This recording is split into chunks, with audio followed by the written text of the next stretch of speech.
آج آپ کے اس پروگرام میں جب سے آیا ہوں میرا ذہن ڈبل مائنڈڈ ہوا ہے، متذبذب ہے۔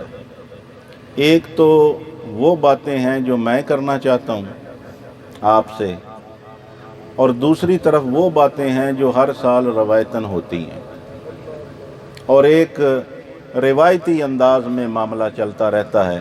ہم ہر سال آتے ہیں، بڑے جوش سے آتے ہیں اور بڑی محبت سے آتے ہیں، اور روایتی انداز سے پروگرام بھی کرتے ہیں، حضور کی ثنا بھی پڑھتے ہیں اور باتیں کر کے ہم چلے جاتے ہیں۔ اجر ان کا بھی ملتا ہے، یہ نہ سمجھیں کہ ان کا اجر نہیں، اجر ان کا بھی ملتا ہے، ثواب اس کا بھی ملتا ہے، کیونکہ جذبہ تو حضور کی محبت ہی ہے نا۔ لیکن میں یہ چاہتا ہوں کہ آج کچھ ایسی گفتگو بھی میں کروں جو ذرا روٹین سے ہٹ کر ہو، جس کا تعلق تھوڑا تربیت کے ساتھ ہو، اور جس کا تعلق دلوں اور دماغوں کو جھنجھوڑنے کے ساتھ ہو۔ دماغاں دیاں بند باریاں کھولن نال جندہ تعلق ہو۔ تو اس میں خاصی مشکل پیش آتی ہے۔ وہ قلوب، وہ اذہان جو ایک چیز کے عادی ہو چکے ہوتے ہیں اور اس کی عادت ان کے رگ و ریشے میں رچ بس گئی ہوتی ہے، انہیں اس سے ہٹانا بڑا مشکل کام ہوتا ہے۔ یہ خاصا مشکل کام ہے۔ اس کی میں اگر آپ یہ مجھ سے کہیں تو میں حدیث پاک سے اس کی میں آپ کو مثال پیش کر سکتا ہوں۔ رسول کریم صلی اللہ علیہ وآلہ وسلم نے جب خانہ کعبہ کو تعمیر کروایا تو جو آج آپ کو کعبہ نظر آ رہا ہے نا، یہ حضور کی مرضی کا نقشہ نہیں ہے۔ یہ صرف میں آپ کو سمجھانے کے لیے بتا رہا ہوں، پھر میں اپنی اصل گفتگو کی طرف آؤں گا۔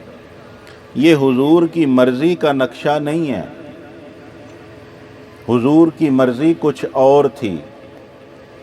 جو کعبہ آج ہمیں نظر آ رہا ہے، یہ اس حضور کے مبارک ذہن میں جو اس کا نقشہ تھا، یہ وہ نقشہ نہیں ہے۔ رسول اللہ صلی اللہ علیہ وآلہ وسلم نے ارشاد فرمایا کہ یہ جو حتیم ہے نا، وہ ایک دیوار ہے سفید سی، گول، نصف گول دائرے کی شکل میں، جس کو حتیم کہتے ہیں، جہاں پہ خانہ کعبہ کا بارش کے دوران پانی بھی گرتا ہے۔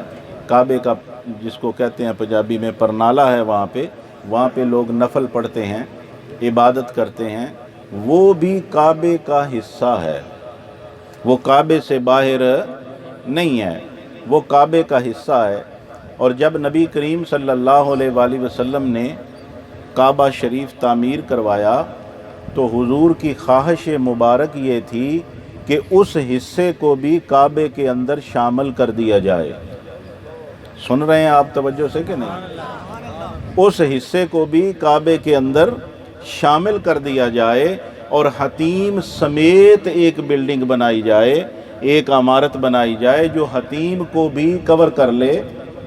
اور یہ ایک صورت تھی۔ دوسرا حضور کے ذہن میں جو بات تھی وہ یہ تھی کہ یہ جو کعبے کا دروازہ، اس کی دہلیز اتنی اونچی ہے نا، انسان نیچے کھڑا ہو کے دونوں ہاتھ بھی اوپر کرے تو پھر بھی جو بڑے قد کا انسان ہے اس کے ہاتھ کعبے کی دہلیز تک پہنچتے ہیں، تو عام جو چھوٹے قد کا ہے بیچارہ، اس کا تو ہاتھ دہلیز تک بھی نہیں پہنچتا۔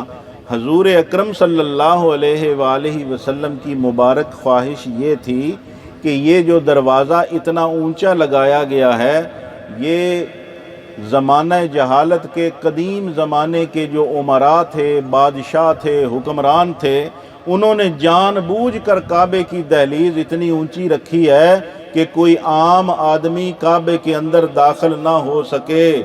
ہم آئیں، ہمارے لیے خصوصی سیڑھی لائی جائے اور وہ سیڑھی لگے، ہم اس کے اوپر جائیں اور اندر جائیں، کوئی دوسرا بندہ کعبے کے اندر داخل ہونے نہ پائے۔ رسول اللہ فرماتے تھے کہ میرا یہ خواہش تھی، میرا یہ ارادہ تھا کہ میں اس کی دہلیز کو فرش کے برابر کر دوں اور ایک دروازہ اور رکھوں تاکہ حج کرنے کے لیے جو لوگ آتے ہیں، عمرہ کرنے کے لیے جو لوگ آتے ہیں، طواف کے لیے جو لوگ آتے ہیں، وہ ایک دروازے سے کعبے میں داخل ہوں اور دوسرے دروازے سے باہر نکلیں۔ یہ حضور کی غریب پروری ہے، یہ حضور کی بندہ نوازی ہے۔ وہاں پہ کوئی پروٹوکول نہیں ہوتے۔ میرے نبی کا مزاج پروٹوکول کے خلاف ہے۔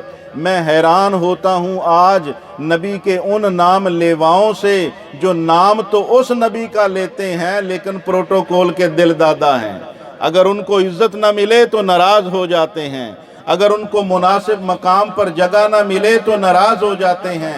ارے جس کے دل میں محمد مصطفیٰ کی محبت ہے، اس کو جوتوں میں بھی جگہ ملے تو اس کا دل خوش اور راضی رہتا ہے۔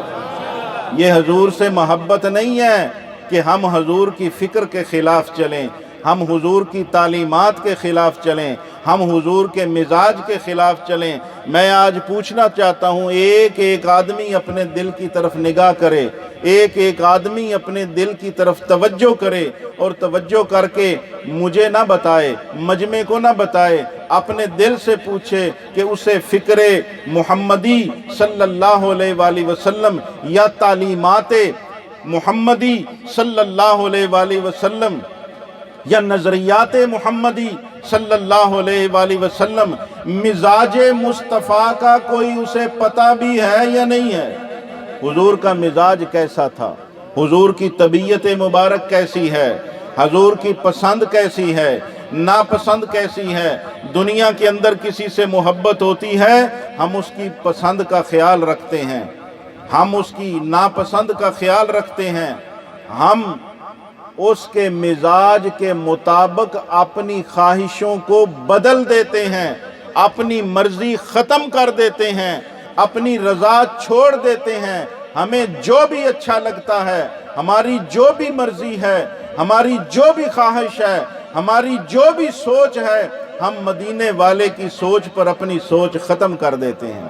حضور کی محبت کا یہ تقاضا بھی ہے کہ ہم اپنی سوچ کو ختم کر دیتے ہیں۔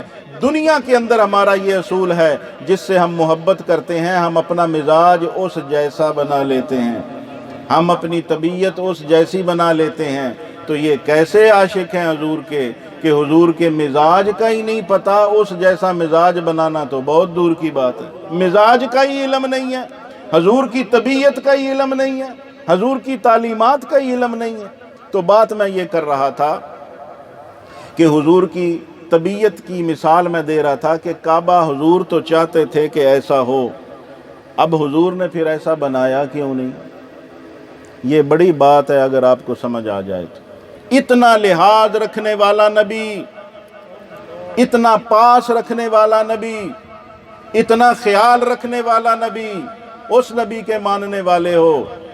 ایک شخص حضور کی خدمت میں حاضر ہوا، عرض کی یا رسول اللہ آپ کا دین بڑا اچھا ہے، آپ کی دعوت بڑی اچھی ہے، آپ بڑے پیارے دین کے داعی بن کر آئے ہیں، وداعیا الی اللہ ہے، اور آپ کی دعوت کا حسن یہ ہے کہ آپ اللہ کی طرف بلاتے ہیں، وداعیا الی اللہ ہے، آپ اللہ کا رستہ دکھاتے ہیں، آپ رہبر کامل ہیں، آپ مرشد کامل ہیں، آپ مرشد انسانیت ہیں، آپ مرشد کائنات ہیں۔ اس کائنات کو اللہ کا در دکھایا ہی آپ نے ہے، اس پوری کائنات کو اللہ کے دروازے پر جھکانے والی ذات آپ کی ہے۔ یا رسول اللہ پھر آپ نے اپنی مرضی کا کعبہ کیوں نہیں بنایا؟ سننے کی تاب ہے، دو وجوہات بتائیں، اور ان میں سے ایک وجہ تو عارضی ہے، دوسری اصلی وجہ ہے۔ ایک تو سرکار نے فرمایا اس وقت حالات ایسے تھے، اس وقت سچویشن ایسی تھی، اسلام کو ابھی قوت ملی نہیں تھی، اسلام تو آ گیا تھا لیکن ابھی طاقت نہیں ملی تھی، اسلام کو ابھی وسائل کی کمی درپیش تھی، ابھی وہ قوت و شوکت حاصل نہیں تھی، مالی مجبوری تھی۔ اگر وہ عمارت بناتے تو اس کے لیے زیادہ سرمایے کی ضرورت تھی، زیادہ پیسے کی ضرورت تھی، زیادہ وسائل کی ضرورت تھی، ہمارے پاس وہ دستیاب نہیں تھے۔ اور دوسری وجہ اور اصلی وجہ سن لو، اصلی وجہ وہ تھی، دوسری وجہ سرکار نے فرمایا کہ اتنا عرصہ گزر گیا، اتنی صدیاں گزر گئیں، یہ لوگ اس کعبے سے مانوس تھے، نہیں سمجھے، انہاں دیاں طبیعتاں دے وچ، انہاں دیاں سوچاں دے وچ، انہاں دیاں اکھاں چ او پرانے کعبے والا نقشہ سمایا ہویا سی، پرانی عمارت سے ان کی طبیعتیں مانوس ہو چکی تھیں، میں نے ان کا نظریہ بدل دیا، میں نے ان کی سوچ بدل دی، میں نے بت پرستی سے انہیں توحید پرست بنا دیا، لیکن اس عمارت کو دیکھتے دیکھتے ان کے دل و دماغ میں، ان کے تصور میں جو کعبے کی پرانی تصویر تھی، میں نے اس کو اس لیے نہیں چھیڑا کہ کہیں ایسا نہ ہو کہ ہر چیز جو ہے وہ ان کی مرضی اور خواہش سے اچانک بدل جائے، طبیعتوں پر کہیں بوجھ نہ آ جائے۔ اور جو نبی تمہاری طبیعتوں کا اتنا خیال رکھتا ہے کہ تمہاری طبیعت اور مزاج کی خاطر کعبے کا نقشہ نہیں بدلتا، وہ نبی اپنی امت سے کتنا پیار کرتا ہوگا۔ دیکھو نا، یکدم کوئی عمارت ہوئے، کوئی بلڈنگ ہوئے تے سانو 50 سال ہو جان، 70 برس گزر جائیں، 100 برس گزر جائیں، ہم اس کو ایسے ہی دیکھ رہے ہیں، اچانک آ کے اس کو گرا کے نیا نمونہ بنا دیا جائے تو دلوں پہ بوجھ آتا ہے۔ مینار پاکستان ہے نا لاہور میں، آپ جب سے پیدا ہوئے ہیں دیکھ رہے ہیں اس مینار کو، اس کے نقشے کو، اس کی تصویر کو، اس کی صورت کو، اس کے ماڈل کو، اس کے ڈیزائن کو، اگرچہ اس سے بہتر بھی بنا دیا جائے، اس سے خوبصورت بھی بنا دیا جائے، لیکن یکدم جب اس کو ہٹا کر اس کی جگہ پہ نیا مینار کھڑا کیا جائے گا، ذہن فوری طور پہ اس کو قبول نہیں کریں گے، لوگوں نو چکانی پے گی، کہیں گے یار یہ مینار پاکستان نہیں ہوتے انجدہ ہوندا سی، وہ تو اس طرح کا ہوتا تھا، یہ کوئی اور ہی مینار ہے، پھر بتائیں گے نہیں نہیں اس کو تبدیل کر دیا گیا ہے، اس کو بدل دیا گیا ہے، یہ ہے مینار پاکستانی مگر اس کا نقشہ تبدیل کر دیا گیا ہے۔ تو سمجھانا پڑے گا، بتانا پڑے گا۔ میرے نبی کریم صلی اللہ علیہ وآلہ وسلم نے لوگوں کی خواہشوں کا اتنا لحاظ کیا ہے کہ جو تصویر ان کے ذہنوں میں بنی ہوئی ہے اس کا خیال رکھا، جو اپنی مرضی تھی وہ لوگوں کی مرضی پر قربان کر دی۔ حضور نے تے اپنی مرضی نہیں کیتی اس واسطے کہ لوکاں نو عجیب نہ لگے، جو کعبہ ان کے ذہنوں میں ہے، جو کعبہ ان کے تصور میں ہے۔